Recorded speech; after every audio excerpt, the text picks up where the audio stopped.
پہلی چیز تو یہ ہے ہم مسلمان ہیں، قرآنی آیت سنتے ہیں، پڑھتے ہیں، عمل نہیں کرتے، تو اس کا جو سزا اس کا آپ کو ملے گا۔ ایک چیز ہے سرے سے انکار کر دینا اور یہ کہنا کہ میں اس چیز کو نہیں مانتا، یہ اللہ تبارک و تعالیٰ کا کلام نہیں ہو سکتا، یہ اللہ تبارک و تعالیٰ کے احکام نہیں ہو سکتے۔ اگر ایسا کوئی کہے، یہ مومن مسلمان میں سے کوئی یہ کہہ دے، تو گویا کہ اللہ تبارک و تعالیٰ کی اس وحی کا انکار کیا، اور انکار کرنے کے بجائے ان کا حل یہ ہوا کہ اللہ تبارک و تعالیٰ نے وہ انسان اگر مسلمان تھا، وہ انسان مسلمان سے خارج ہو کے وہ کافر بن جائے گا۔ لہٰذا ہم بنوے انسان کو جو اس دنیا کے اندر بھیجا، بھیجنے کے بعد اسی دن سے اللہ رب العالمین نے کچھ اصول و ضوابط بنائے، کچھ قانون بھی مقرر کیا، اور یہ بتایا یہ میرا حدود ہے، اس کے اندر جو رہے گا وہی ہدایت پا سکتا ہے۔ لیکن بڑے افسوس کے ساتھ یہ کہنا پڑتا ہے، علماء کرام اس چیز کو بیان بھی کرتے ہیں، سامعین اس چیز کو بڑے غور سے سنتے ہیں، لیکن ہر چیز کا آخری حد جو ہوتا ہے وہ کامیاب تک نہیں پہنچ پاتا۔ میرے بھائیوں، آج میں آپ کے سامنے جس موضوع پر آپ کو چند باتیں بتانے کی کوشش کر رہا ہوں، وہ آج لوگ گمراہ کیوں ہوتے جا رہے ہیں، جس کے بنا پر اللہ رب العالمین نے کتاب و سنت کو مضبوطی سے تھامنے کا حکم دیا۔ نبی اکرم بھی وفات سے کچھ لمحے پہلے اس امت کو یہ وصیت کیا گیا تھا کہ میرے امت کے لوگوں، میں اس دنیا سے تو جا رہا ہوں، لیکن میں تمہارے درمیان دو چیزیں چھوڑ کے جا رہا ہوں، اگر انہی دو چیز پر چلو گے تو میں تمہیں یہ وعدہ کرتا ہوں کہ کبھی کوئی انسان آپ کو گمراہ نہیں کر سکتا۔ اللہ تبارک و تعالیٰ نے اپنی کتاب کے اندر ارشاد فرماتا ہے، فَإِمَّا يَأْتِيَنَّكُم مِّنِّي هُدًى فَمَن تَبِعَ هُدَايَ فَلَا خَوْفٌ عَلَيْهِمْ وَلَا هُمْ يَحْزَنُونَ وَالَّذِينَ كَفَرُوا وَكَذَّبُوا بِآيَاتِنَا أُولَئِكَ أَصْحَابُ النَّارِ هُمْ فِيهَا خَالِدُونَ۔ اے میرے بندو، تم سن لو کہ میری جانب سے تمہارے پاس ہدایت آئی، یہ قرآن جیسی یہ نعمت، دنیا کے اندر سب سے افضل کتاب جو قرآن مجید ہے، اور یہ قرآن مجید اللہ تبارک و تعالیٰ کے جانب سے نبی اکرم پر نازل کیا گیا، اور یہی ہمارے لوگوں کے لیے اور اپنے امت کے لوگوں کے لیے بلکہ سارے کے سارے لوگوں کے لیے ہدایت بنایا گیا۔ اللہ تبارک و تعالیٰ فرماتا ہے، اے لوگوں، میری طرف سے تمہارے پاس ہدایت آئی، قرآن جیسی نعمت آئی، اور میری جو اطاعت ہے، میں تمہیں جو حکم دیتا ہوں اسی پر تم اپنی زندگی کو گزارنا۔ اور اگر کوئی انسان اس چیز کو نہیں مانتا ہے، میری آیت کو نہیں مانتا ہے، اور میرے جو احکامات ہیں اس چیز کو نہیں مانتا ہے، تو ایسے لوگوں کے لیے پھر یہ بھی ہے کہ وہ انسان ہمیشہ کے لیے گمراہ ہو جائے گا، وہ انسان اس کا ٹھکانہ جہنم بن جائے گا۔ اللہ رب العالمین اولئک اصحاب النار ہم فیہا خالدون، اور ان لوگوں جو میری ان آیاتوں کو جھٹلائے، جو میری قرآن جیسی عظیم کتاب کا اگر جھٹلاتا ہے، اس کتاب کے اندر جو آیتیں موجود ہیں، اس آیتوں کے اندر کس آیت پر اگر غور فکر کرتا ہے، غور فکر کرنے کے بعد اس چیز میں جو سمجھ آتی ہے اس چیز پر عمل بھی کرتا ہے، لیکن اگر عمل نہیں کرتا ہے تو انسان یہ سبب ہے کہ عمل نہیں کرتا۔ اللہ رب العالمین نے اپنا راستہ واضح کر دیا کہ اگر تم میری ہی اطاعت کرو گے تبھی تم ہدایت پا سکتے ہو۔ اور دنیا میں آج جو پریشانیاں لوگوں پر آ رہی ہے، یہ پریشانی کا سبب یہی وجہ ہے کہ آج ہم کتاب اور سنت سے دور ہوتے چلے گئے۔ میں آپ کو بتاؤں گا آگے چل کے کہ آج اس دنیا کے اندر یہ مصیبتیں، یہ ظالم ہمارے پر ظلم کیوں کر رہی ہے، ان کا سبب اصل کیا ہے، وہ چیز بھی میں آپ کے سامنے بتاؤں گا۔ اللہ تبارک و تعالیٰ نے اپنی کتاب کے اندر ارشاد فرماتا ہے فَإِمَّا يَأْتِيَنَّكُم مِّنِّي هُدًى فَمَنِ اتَّبَعَ هُدَايَ فَلَا يَضِلُّ وَلَا يَشْقَىٰ۔ اے میرے بندو، یہ میرا فرمان ہے، یہ میرا احکامات ہے، تم سن لو۔ اگر ان احکامات پر عمل کرو گے اور اس قرآن کے اندر جو بھی آیتیں ہیں ان تمام احکامات اور آیات کے اوپر عمل کرو گے تو قیامت کے تم جان لو تمہارے لیے کوئی خوف نہیں ہوگا، تمہارے لیے ایسا ہوگا کہ تم کو بھی تکلیف نہیں اٹھاؤ گے قیامت کے دن۔ لیکن جو لوگ اس اللہ رب العالمین کے احکامات کو نہیں مانتا ہے تو جان لو قیامت کے دن مشکلات اٹھانے سے، قیامت کے دن تکلیف اٹھانے کے لیے تیار رہ جاؤ۔ اگر تم اس چیز کو نہیں مانتے ہو میں قیامت کے دن تکلیف اٹھانا برداشت نہیں کرتا اور میں قیامت کے دن لوگوں کے سامنے شرمندہ نہیں ہونا چاہتا، تو پھر اللہ تبارک و تعالیٰ کے اس احکامات کو مانو جو اللہ تبارک و تعالیٰ نے تمہیں بتایا ہے۔ اگر اس چیز کو نہیں مانتے ہو، کوئی بھی انسان اگر قرآن کی آیتوں میں سے کسی ایک آیت کا اگر انکار کر دے یا جھٹلا دے تو اللہ تبارک و تعالیٰ نے کہا کہ لوگوں تمہارا ٹھکانہ جہنم ہے۔ اسی لیے آیتوں میں سے کس آیت کا انکار کرنا اس کی یہ دلیل ہے کہ لوگ اللہ تبارک و تعالیٰ کے احکامات کو جھٹلاتا ہے۔ اللہ تبارک و تعالیٰ نے جو نبیوں پر اور جو نبی اکرم صلی اللہ علیہ وسلم پر وحی کی قرآن کے ذریعے اس وحی کا تم انکار کرتے ہو، اور اہل سنت والجماعت کے پاس یہ عقیدہ، یہ منہج ہے، اگر کوئی آدمی، کوئی انسان اگر ان چیزوں کا انکار کر دے، اگر جھٹلا بھی دے تو انسان کفر تک پہنچتا ہے۔ اگر مسلمان ان احکامات کو اگر انکار کرتا ہے، ان احکامات کو ماننا ایک الگ چیز ہے اور نہ ماننا ایک الگ چیز ہے، اور انکار کرنا ایک الگ چیز ہے۔ پہلی چیز تو یہ ہے ہم مسلمان ہیں، قرآنی آیت سنتے ہیں، پڑھتے ہیں، عمل نہیں کرتے تو اس کا جو سزا اس کا آپ کو ملے گا۔ ایک چیز ہے سرے سے انکار کر دینا اور یہ کہنا کہ میں اس چیز کو نہیں مانتا، یہ اللہ تبارک و تعالیٰ کا کلام نہیں ہو سکتا، یہ اللہ تبارک و تعالیٰ کے احکام نہیں ہو سکتے۔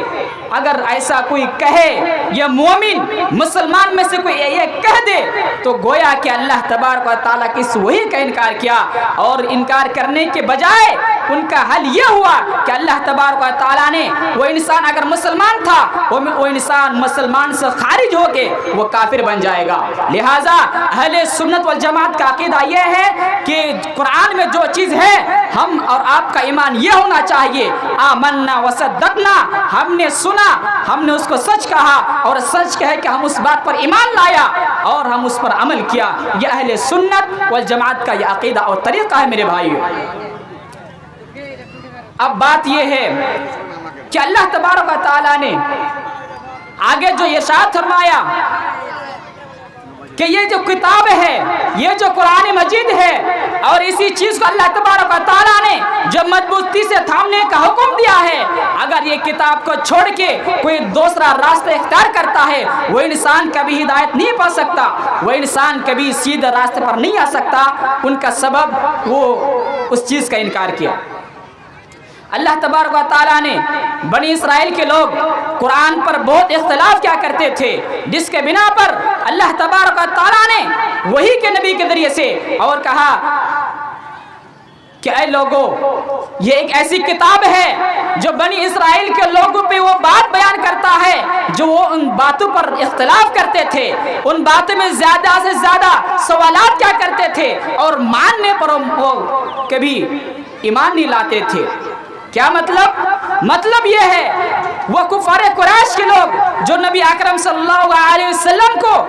قتل کرنے کے در پہ تھا، لیکن ان لوگوں نے یہ چیز نہیں مانا یہ کتاب کس چیز کے لیے ہے، یہ نبی اکرم صلی اللہ علیہ وسلم یہ دعوت اور تبلیغ جو کر رہے ہیں یہ کس کے جانب سے کر رہے ہیں، اس چیز کا علم اس کو نہیں تھا، جس کے بنا پر اللہ تبارک و تعالیٰ نے اس کا ٹھکانہ ہمیشہ کے لیے جہنم بنا کے رکھا۔ میرے بھائیوں، اللہ تبارک و تعالیٰ نے آگے ارشاد فرماتا ہے اور ان لوگوں کو مخاطب کر کے فرمایا وَأَنَّ هَذَا صِرَاطِي مُسْتَقِيمًا فَاتَّبِعُوهُ وَلَا تَتَّبِعُوا السُّبُلَ فَتَفَرَّقَ بِكُمْ عَنْ سَبِيلِهِ ذَلِكُمْ وَصَّاكُمْ بِهِ لَعَلَّكُمْ تَتَّقُونَ۔ اے لوگوں جو تم اس چیز کو نہیں مانتے ہو، یہ جو کتاب ہے یہ اللہ تبارک و تعالیٰ کے جانب سے نہیں ہے، اور یہ جو سیدھا راستہ اللہ تبارک و تعالیٰ نے بتایا ہے تم اس چیز کو نہیں مانتے ہو، بلکہ تم اپنے منمانی سے کوئی دوسرا راستہ اختیار کرتے ہو، تو اللہ تبارک و تعالیٰ نے تمہارے رد پر قرآن جیسی آیت نازل کر دی، اے میرے بندو وَأَنَّ هَذَا صِرَاطِي مُسْتَقِيمًا، یہ میرا سیدھا راستہ ہے، تم اسی راستے پر چلو، اسی قرآن کے مطابق تم اپنی زندگی کے گزارو اور قرآن کے مطابق تم عمل کرتے رہو۔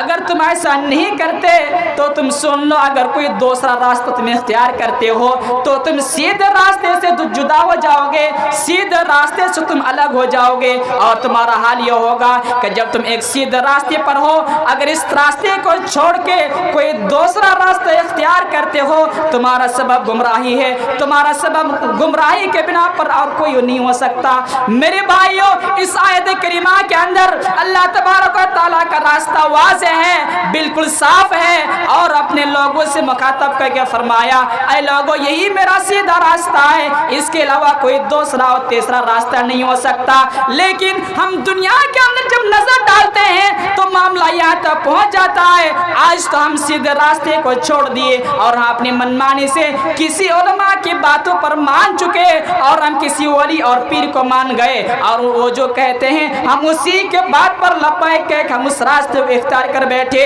تم کو چاہیے جب تم قرآن کی تعلیم حاصل کرتے اور اللہ تبارک و تعالیٰ کی اس آیت پر غور و فکر کرتے، تمہیں یہ معلوم ہو چکا ہوتا کہ اللہ تبارک و تعالیٰ بھی ایک راستہ بتایا ہے، اور وہ راستے کے علاوہ کوئی دوسرا اور تیسرا راستہ اللہ تبارک و تعالیٰ کے پاس نہیں ہے۔ لیکن افسوس کے ساتھ آج دنیا کے اندر گمراہی کا سبب بن گئی ہے۔ اگر کہیں بھی جائیے، کہیں خطے میں بھی جائیے، آج معاملہ ہی ہے، آج حال یہی ہے کہ لوگ کہیں سیدھے راستے پر نہیں ہیں، لوگ اپنے سیدھے راستے پر ٹیڑھے راستے کو اختیار کر چکا ہے۔ اللہ تبارک و تعالیٰ نے اپنی وضاحت اور اپنا راستہ صرف اور صرف واضح کر دیا ہے نبی کے ذریعے سے، اپنی کتاب کے ذریعے سے۔ ایک مسلمان کا عقیدہ یہ ہونا چاہیے، ان کا تو منہج، ان کا طریقہ تو یہ ہونا چاہیے جو نبی اکرم صلی اللہ علیہ وسلم کا تھا، اور جو صحابہ کرام نے، جس کو نبی اکرم صلی اللہ علیہ وسلم نے اس دنیا کے اندر جتنے بھی لوگ اللہ تبارک و تعالیٰ نے بھیجا ہے ان تمام لوگوں میں سے سب سے افضل لوگ صحابہ کرام کو کرا دیا۔ اب ہم بتاتے ہیں کہ وجہ کیا تھی، ان لوگوں کا عمل کیا تھا جس کے بنا پر نبی اکرم نے سب سے انسانوں میں سے سب سے افضل لوگ اور متقی اور پرہیزگار لوگ صحابہ کرام کو کرا دیا۔ یہ صحابہ کرام ایسے تھے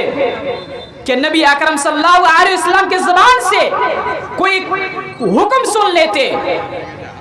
کسی کام کو کرنے کے لیے یا کسی کام کو چھوڑنے کے لیے، تو وہ صحابہ آمنا وصدقنا اور سمعنا واطعنا، یہ صحابہ کرام کا منہج تھا، یہ صحابہ کرام کا طریقہ تھا، اور اسی وجہ سے اللہ تبارک و تعالیٰ نے ان صحابہ کی ان ایمان کو اپنے مسلمانوں کے لیے معیار بنایا، اور آگے فرمایا فَإِنْ آمَنُوا بِمِثْلِ مَا آمَنْتُمْ بِهِ فَقَدِ اهْتَدَوْا وَإِنْ تَوَلَّوْا۔ اے میرے لوگوں،